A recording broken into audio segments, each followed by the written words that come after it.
What is going on, everyone, and welcome to the very first episode of the Bronies Who Are More Honest Than You podcast. Today we are going to be reviewing Equestria Girls Legends of Everfree. But before we do that, I figured it would be nice to start an introduction of ourselves because I got a person with us here. Mind introducing yourself? What's good, guys? I am your ultimate Brony Wolf Otaku guy. That's all you have to say for an introduction? I mean, what else can I say?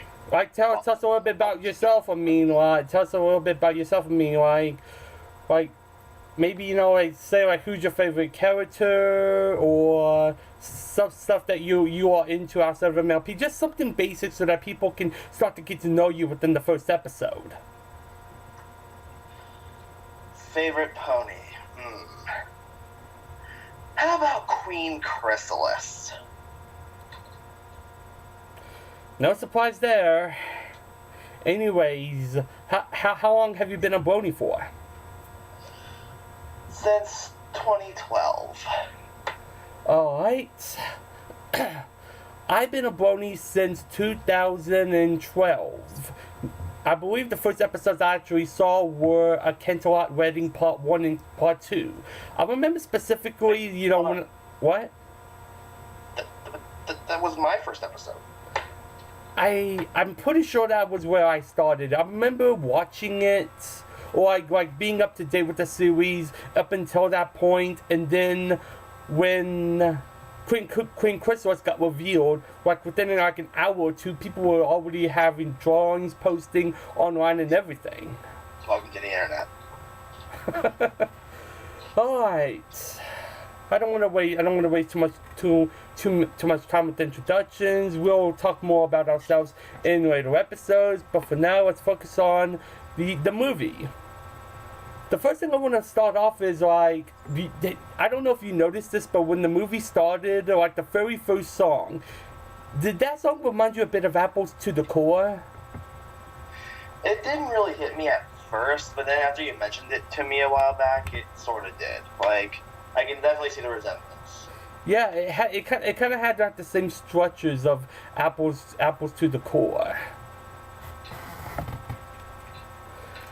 Something else I've noticed throughout this movie is like how much DJ Pone 3 appeared in the background within like the first 15 minutes. Background, I didn't really notice. Foreground, yeah. Well, wait, what's the difference between background and foreground? Foreground is what you're supposed to see. Background is just random shit that's happening in the back. I didn't know you were supposed to see her. I thought it was just like a background thing.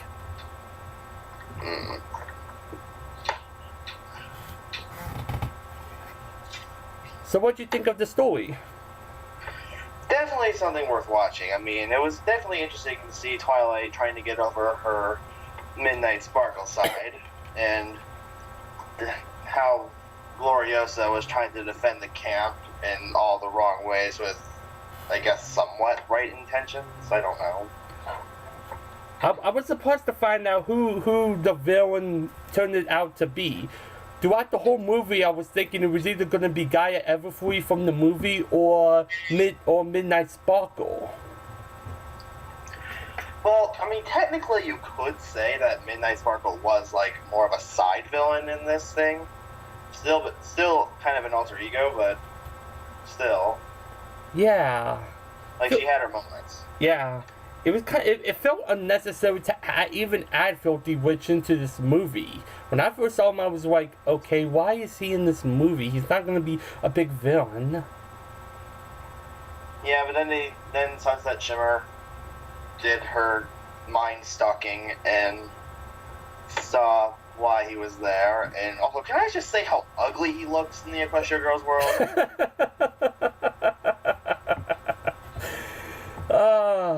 I didn't really pay too much attention into details as to how ugly someone looked. I'm gonna look up a picture of that right now and see how ugly he actually looks now that you mentioned it.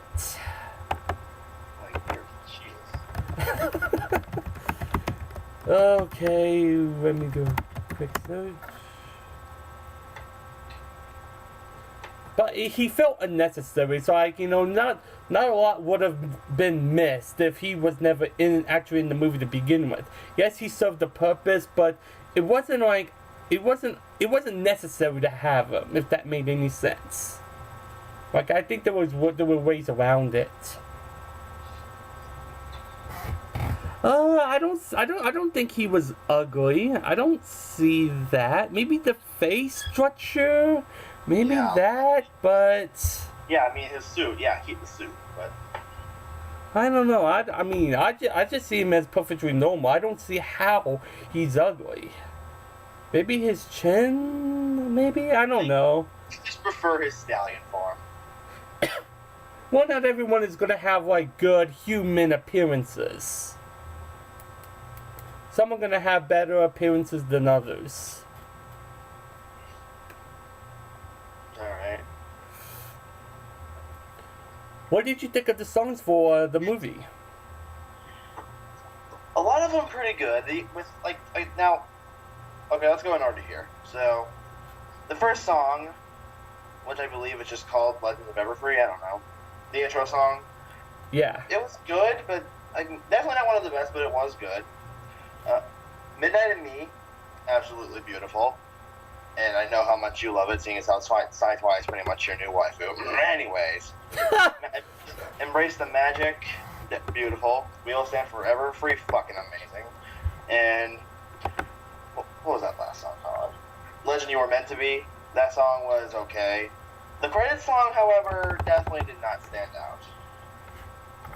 Yeah, compared to like other ending songs, like even the first Sequential Girls movie ending song, it wasn't that good. I don't even remember it. Oh, what was it? Okay, I should know this. Something Hope Eternal.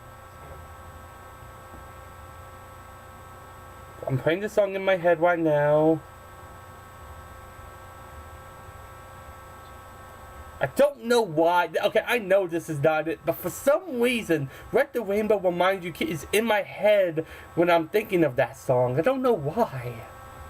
Yeah, A Friend for Life, that's what it was. A Friend for Life. Friend for Life, that's the first movie. Yeah, that's what I said. The first movie, the first ending theme of that was better than what we got from this one. Yeah, the best outro, like the best credit song is, yeah, definitely still Rainbow Rocks one, but. I was stunned as to how good it was. I didn't even pay attention or even took a look at it until like weeks or months after the movie ended, and just out of boredom, just checked out the ending theme just to see what it sounded like. Nowadays, like, you can't even hear the ending song if it airs on live TV because Discovery Family is retarded. Friendship games. I feel like I'm the only one that actually is trying to back off when it comes to Discovery. Everyone else seems to hate it. I believe Bob Twist has explained why we hate it. The fans don't even know who Bob Twist is. Care to explain? He's the lamer side of me.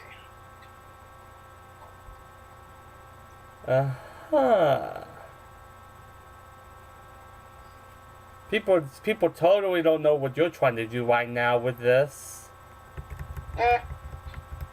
I'm used to being a wannabe, so, this is nothing new to me. Okay, for me, okay, let me go get the song's orders because I forgot the song order real quick. Come on, load. This is what happens when you do stuff on your first take or second take, for that matter. I'd be lying if I never mess up in my life.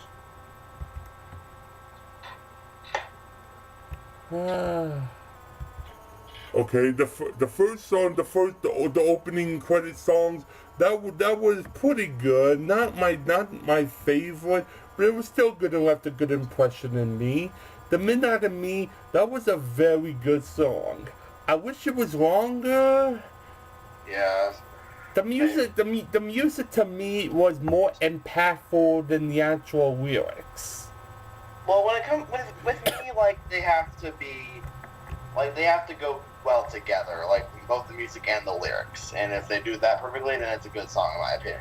So with me, both the lyrics and the background music was just spot on. Mm-hmm. What was the song after that? The song after that was "Embrace the Magic." Sunset Song? Yeah, the song that Sunset was singing. That was alright. I mean, it's not awful by any means, but it didn't really stand out amazingly like other songs than this movie did. To me, it did. What? To me, it did. I mean, to me, all Sunset Shimmer songs are good because Rebecca Soichet is just a wonderful singer. She is. Well, get her name right. Yeah, I think like during the first or second on movie, people were saying like Sunset singing is a lot like Twilight singing, and it doesn't have any of her. There actually is a reason for that though. And it's because they both have the same singing voice. Because Twilight's singing voice is Rebecca Soichet, and Sunset Shimmer's voice in general is Rebecca Soichet. So. Yeah. People, I don't know if people know about that when they say that. It's like I remember, constantly hearing, Sunset sounds a lot like Twilight when she sings, and there's no originality to her singing. But when the Friendship Games happened, I think she convinced a lot of people how good of a singer she was. Now, I don't know if this is true or not, but I hear for Legends of Everfree they got a new singing voice for Twilight. Yeah, I can believe that. Her voice, the Midnight of Me, that song, she had a higher pitched voice than that.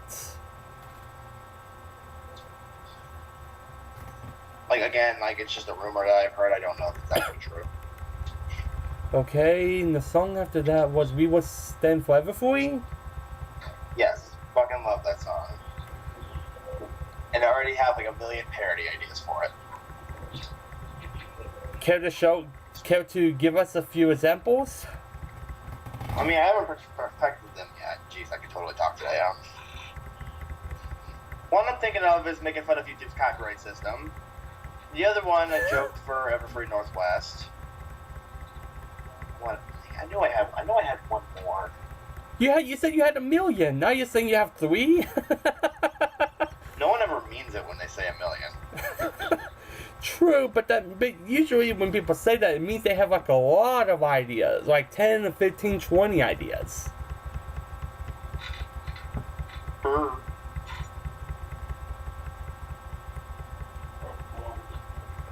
So, okay, as you're trying to figure out what was the last idea you had, when I first heard it, I thought it was good, but I didn't think it was amazing. After hearing the song again a few days after the movie, just out of boredom, just to see how it sounds like again, so that I can get a better opinion of it, that song really stuck out to me a lot more than The Midnight of Me did. And it's probably my favorite song out of the whole movie now. Yeah, some songs that would take time to grow on you, like for example, we go back a few episodes. That Derby Racers episode, I already forgot what it's called, but the song Derby Racers, like at first that song was just meh to me, but then it grew on me. Okay, let's see if I remember it. I know what episode you're talking about. I can't remember what the episode is. Alright, now you can't make fun of me for when I forget episode titles. Hey, at least I know what season they are in, unlike you. Sometimes I do. This guy did not know what season Look Before You Sleep was in. Keep in mind who you were actually talking to when you brought that up. It took him like 15-20 minutes just to think, just to think of what the episode was. Ball Twist did. Me, I could probably get it in 2 seconds. Care to test that? Maybe. What season was Pinkie Pie in? Season 4. Okay. Let's see.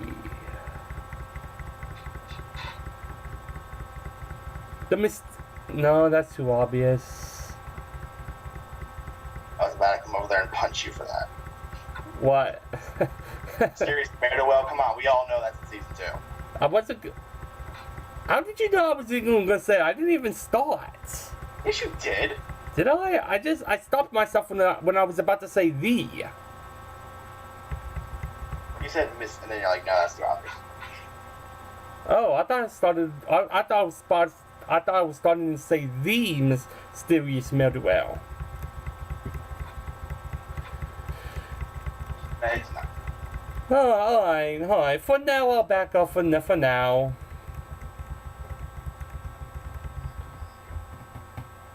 So, okay. Did you have like any moments that really stood out to you throughout the movie? When Sunset was mind stalking Pinkie.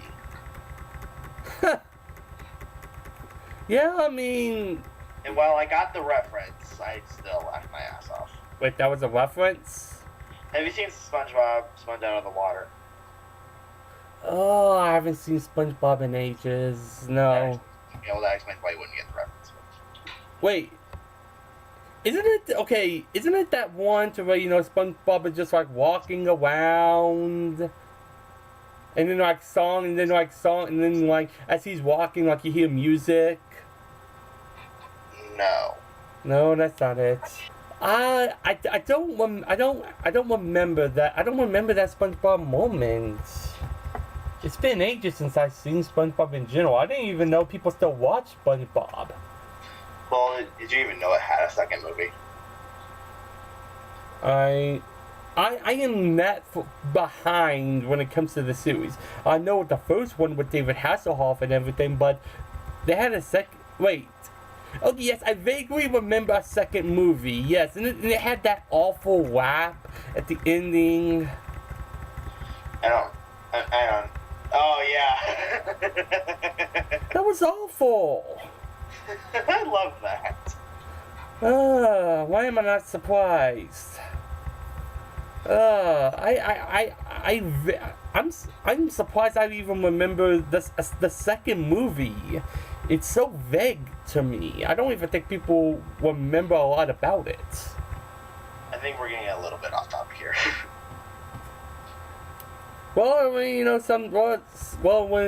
when we talk about, when we talk about, movies and episodes, sometimes that happens. Because we get reminded of, like, what stuff from... We get reminded of stuff outside of MLP, and we start talking about that. It happens. True, I guess. I need to watch that reference again to see if I can spot the reference now that you mentioned it. But when I first saw that, I didn't think much of it. I just thought, okay, Pinkie being Pinkie, okay? Nothing new.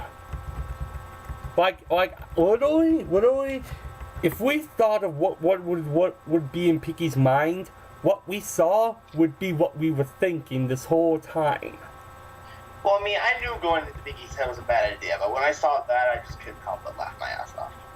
Well, I think a lot of people saw that coming, though. Just something but sugar, candy, and whatnot.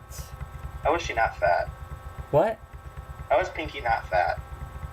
It's Pinkie Pie, don't question it. It's not questioning her. It's like, you remember, okay, Mystery on the Friendship Express. Remember that episode? I haven't seen that episode. Okay, in that episode, they have Rainbow Dash, fly over Pinkie's hair, and Pinkie's hair just like, is like cotton candy when Rainbow Dash threw it. It was like her hair got cut off. Yeah. If that made any sense. It's like, her hair does not work like that. It was like Pinkie Pie's hair was made of cotton candy or something. Yeah, but I think KP confirmed that it's not cotton candy. Well, they made it seem like it was in that episode. When it comes to Logic and Pinkie Pie. The best thing I can say, is it's Pinkie Pie. Don't question it. Shout out to Josh Scorcher, by the way. We need to get him to share his poop with everybody again.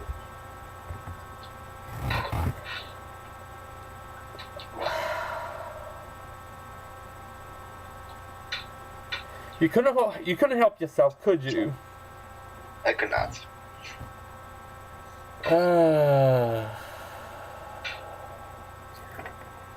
Anywho, what do you think of the Starlight and Flash Century tease?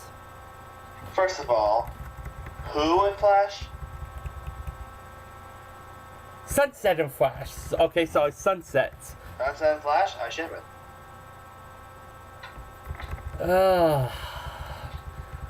I have very how do I say this? Now, what I will stand annoyed about is the fact that the whole bumping into Flash thing is getting old, whether it's Twilight or Sunset.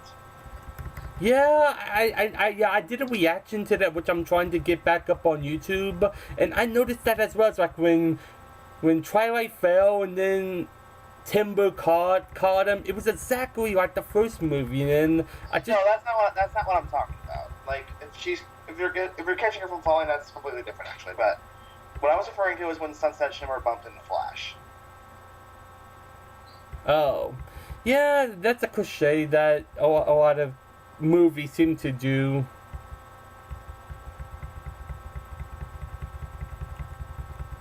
My opinions on when it comes to Starlight and Flash, I need to see more of it. I don't like I'm like one of the very few Bronies that actually don't mind Flash Century and Twilight being a couple. I actually don't see why people hate it so much. Don't mind me, I'm just having fun pissing someone off on Facebook. Of course you are. I don't even know the person, it's just some random person in the Brony Can group. Causing trouble, even doing podcasts. What else is new? This is what you're in for, people. Anyways, I was one of the very few people that actually don't mind it. I don't see why people hate Flash Century so much. I think people, say that, he's like two-dimensional and he doesn't have like enough character development, or that he's like every cliche, like every good guy cliche in the book, like he's handsome looking, he helps out a lot, he has good grades, and how do you know what his grades are? I'm just saying it's that cliche. You ever watch a movie and there's that cliche male character that everybody seems to like?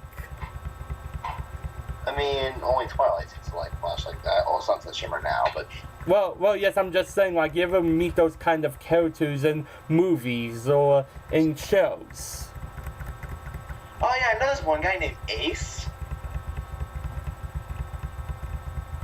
Ace? Are you kidding me? From Ace Attorney? Why are you bringing up Ace now? That's what I'm trying. That's why I said Ace. Like, why are you bringing up Ace now? Ace from My Little Ponytails. Oh. You have to excuse me. Apparently, Baltoist here is a big Phoenix Wright fan, and when I think of Ace, I think of Phoenix Wright. First of all, we both are Ace Attorney fans, and we're both MLP Tales fans. We just have different opinions when it comes to it. Is Ace that character who's talented in soccer? Yes, the one with the soccer ball on his ass. Okay. What about Ace? He seems to be that one that all the girls go for. Yes, but he's a kinda. Yes, he's a douche, but girls like that back in the 90s. I think that's why people hate on Flash Century. It's like he's that cliche character. He's that cliche character that people just don't want to deal with. But here's the thing: people. I don't know if you noticed this. But have you ever noticed like fangirls liking bad guys in movies? It's like people don't seem to mind that. So why is this any different? It's the same cliche. The bad guy cliche that fangirls love is a cliche, and people don't seem to have a problem with that. I couldn't tell you.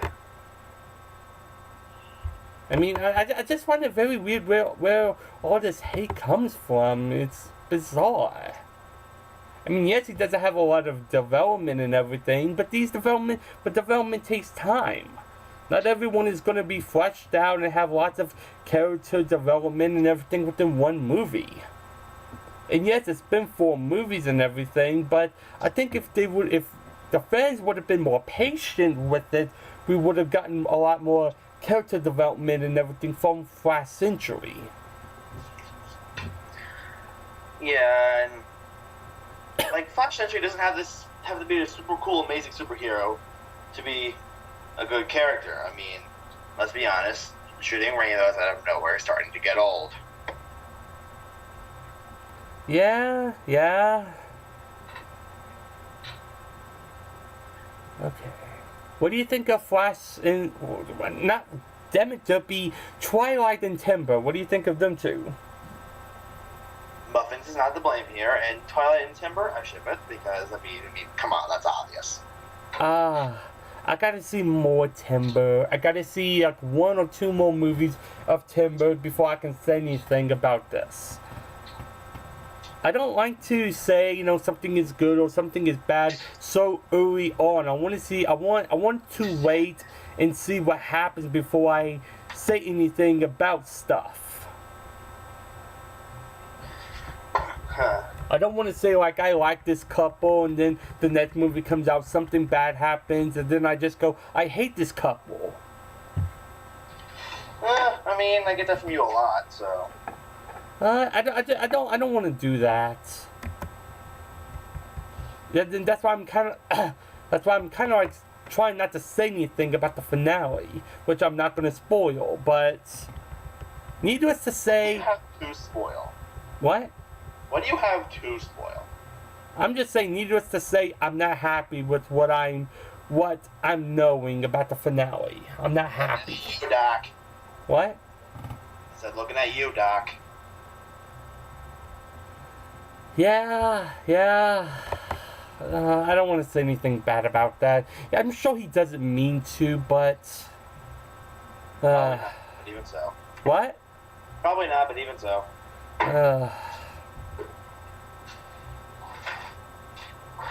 Is there anything else that we are missing? We covered the songs, we covered the story, we covered the couples. Is there anything else? For funniest moment in the movie, funniest scene? I pretty much already answered that, the mind stalking with Pinky. Okay. I didn't know if that was the funniest scene to you or if that was just a funny scene. The funniest scene for me happened to be what happened after the credits rolled and everything. Oh yeah, when she blew up the dock. Yeah. Speaking of that, there's also what happened at the ending of that movie. What do you think of that? Yes. Personally, what I think, and I'm probably the only one that thinks this so specifically, but I would say it's maybe a hint at like some sort of crossover, and that's probably going to lead into the 2017 movie. That could happen. I wouldn't put it past Hasbro to be this clever when it comes to it. I mean, it would make sense. There's a lot of things I'm hoping for in a 2017 movie. One, which I already know is happening, but what are the other things? I mean, I already know that something from Generation 1 is returning. I hope we get to see things from all generations, because that would be amazing. I would love to see Lancer and Teddy again.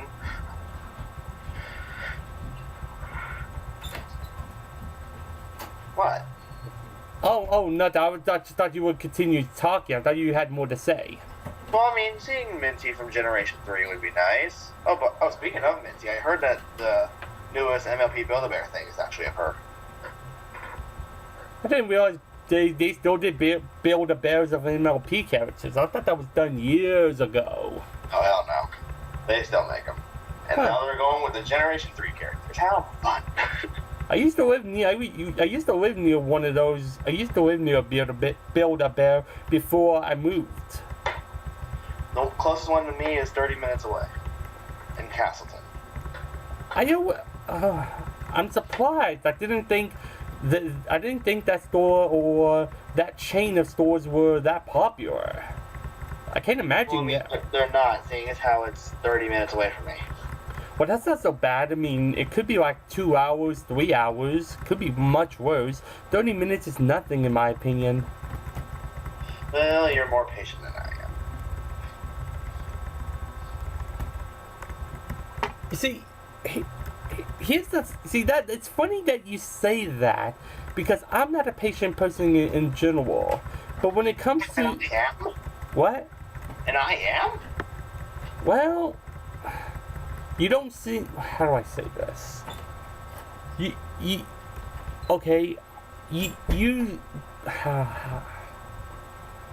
Trying to find a way to say this.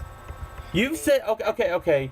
This is going to be something new for the fans, but you've said that you want there to be like a complete, like, year before new seasons. Okay, well, the reason for that, though, is because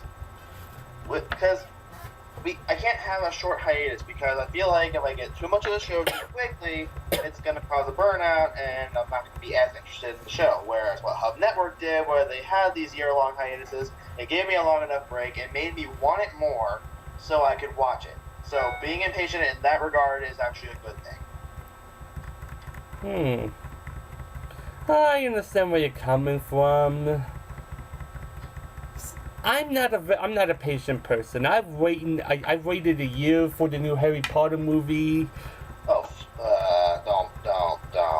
I'm kind of embarrassed to say this, but I've waited like a year for like the Twilight movies. I have waited a year for like football season to come back. I don't like waiting that long. It feels like forever. I prefer the short breaks.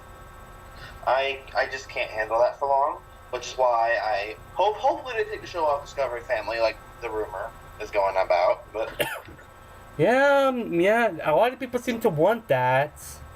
People would love it if they went on Nickelodeon. I mean, it's better than Discovery. And it's already confirmed that this isn't happening. But I would like it better if it was on Netflix. It would be good for Netflix if they did that. It would be good for Netflix. Yeah, but it's already confirmed that they're not doing that. Give them time, though. Maybe in a year or two that might be the case. Well, Hasbro literally said they're not doing that. I thought that was just a for now thing. I didn't realize it was like they're never gonna do it ever again. They're never gonna do it at all. At least not for season 7. They're not. Okay. Let's see. Anything else that I'm missing? Talking about. I think we covered everything. Do you have any thoughts on the animation? I'm not an animation person, so...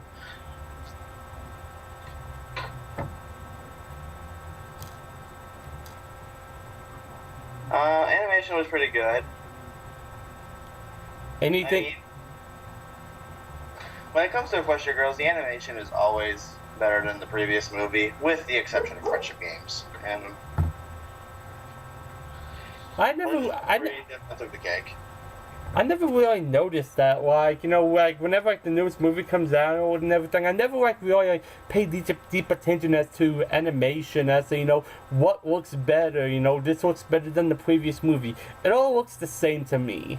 To be honest, and I know I'm probably going to get some hate for saying this, I don't notice a difference between standard definition and high definition. I don't notice a difference. If that tells you anything. I did like the villain's design, though, when she transformed. Yes. I loved her design in that. And I wish... Yeah, and I'm pissing off 2 people on Facebook now. it's gonna be a thing with you with these podcasts. Hopefully not, actually. This is actually the first time it's ever happened on Facebook. It's the first episode, though. I mean, this could be an ongoing thing with you. Maybe. But I didn't want... You guys are lucky. You guys are lucky that Boswell didn't make it to this podcast because he wouldn't be doing this right now. Yeah, I'm sure he wouldn't. I don't think he would want to show his face. I'll show my face. Yeah, I know you would. Anyways, I wish there was more action in this movie. It felt like, even though we got an amazing song, we got an amazing villain, everything is falling into place. It all just ended so suddenly. And I hated that because I wanted to see 20 minutes, 30 more minutes of her in that form, wreaking havoc and everything. I think it went on for a decent amount of time. I mean, after the song, there was somewhat of a fight scene, and... I guess, but it wasn't much, though. That's the thing, it wasn't much. It was better than the fight between Daydream, Shimmer, and Midnight Sparkle. I was hoping that Midnight Sparkle would come out and Midnight Sparkle would face that villain, but that would be unrealistic to think about. That wouldn't make the least bit of sense. That's why I said that would be unrealistic to think, but I would have loved to see it. It's one of those what if scenarios I would have loved to see, and I think a lot of people would have loved to see that. Even though it's unrealistic and it wouldn't make any sense, I would have loved to see that. If it just felt like her transformation in her time in that form was just cut way too short. Yeah. By the time she revealed herself in her form, she couldn't have a lot of time to really do stuff. If that makes sense.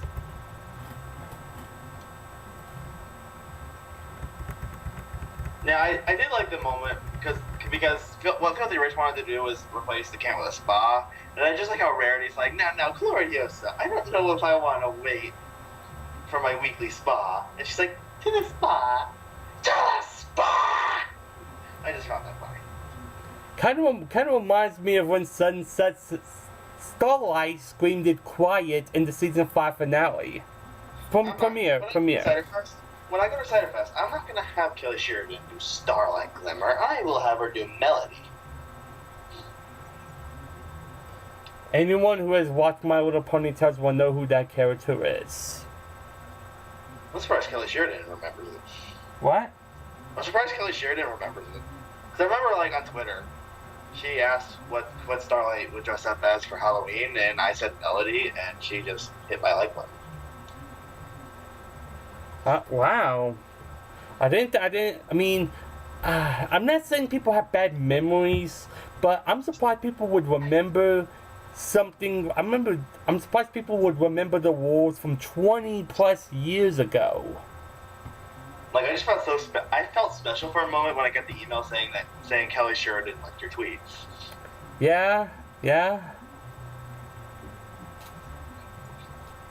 And anyone who might be interested in My Little Ponytails, you might want to give it a shot. It's not as good. It's not as detailed as My Little Pony Friendship is Magic. It's very close second to Generation 4. Generation 4 is made of Generation 2, so you'll notice a lot of similarities. Yeah, that's what a lot of people seem to say. I don't want to believe that personally. I want to believe that you've seen for yourself. I want to believe that Generation 4 is more creative than to just copy stuff from other generations and call it a day. But if you got evidence saying that, this is from Generation 2, this is from Generation 2, this is from Generation 1, this is from Generation 3, this is from Generation 2, then I can't deny it. But it just sucks because you think all this stuff was original and creative, but it was from past generations. It kind of, how do I say this? It kind of makes it disappointing. It kind of makes those moments not as good, knowing that it's not as original as you thought it was. Like, for example, how many of you viewers think that the Ticketmaster is original? A lot of you? Okay. Now go watch the Generation 2 episode called And the Winner Is. Shit. It shared similarities. It's almost the exact same. Now I agree more with the moral strength from Generation 2 than Generation 4, but they're pretty much still the same episode. Yeah, Generation 2 is just a more simpler version of MLP than Generation 4. Which isn't a bad thing. I mean, heck, it beats Generation 3.5. What doesn't beat Generation 3.5? I can think of some stuff. Well, okay, I'm gonna reference something that only wrestling fans will get. The Katie Vick angle. That's worse than Generation 3.5. If anyone wants to know how to break me, just look at my reaction over to Rainbows. I have no plans on reacting to that. I think it's just so bad it's funny, but I'm not gonna like. You should see Balt with his friend in that video. Like, oh my god, like he has such a high pitched laugh. Okay, is there anything else? I think we covered everything. So Alright, now time for the random question of the episode. Would you rather share a room / send your timber spruce? Leave your answer in the comments below. My floor smells like floor cleaner, and I'll let Abyss do whatever he wants to do here. we weren't done yet. I was gonna say if there's anything else before we get to like our overall rating of the episode. Overall rating? Okay. You know what? Nothing's perfect, but I will give it an 8.5 out of 10.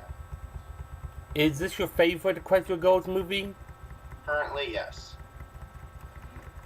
I will give this an 8.5 as well. It was a very fun movie to watch. The songs were very good. I liked the villain a lot in this movie, even though she didn't appear a lot. The story was the best out of the 4 Quest Your Goals movies. Timber is better than I thought he was gonna be. When I first saw him, I didn't want anything to deal with him. But now that I see more of him, I see potential in him, and he could be a likable character to me. I don't know if the fan base likes Timber or not yet. They don't. They don't? They don't. But who cares? People eventually get over it. It's like Twilight becoming an Alcon. Remember when people hated that when that first happened? Emma Larson still hasn't given me my wings. Yeah. It's not my favorite of Quest Your Goals movie, but it's certainly one of the best. My favorite Quest Your Goals movie is Rainbow Rocks, because what? That's my second favorite. Yeah, and for good reason. I love the villains in that movie. I love the song. The story was basic, but it works. Trixie got her own song, which I enjoy. I mean, I like Trixie a lot. She's probably in my top 10 favorite MLP characters. Just everything just felt better in Rainbow Rocks. Everything just connected better than it was in the Legends of Everfree. Not that Legends of Everfree was bad. it just had a small moments here and there. Like, I would give Rainbow Rocks a 9 out of 10. Legends of Everfree just barely just barely is under Rainbow Rocks with me at the moment. That can always change. And with that, I think we are done with this episode. Is there any final thoughts or final words you want to give to the audience before I end the video? It's unfortunate that Abyss can't make it to Nightmare Nights, so he can take my wings from Emery Larson and give it to me, but... Alright, so with that, we will see you in more awesome videos, and stay honest.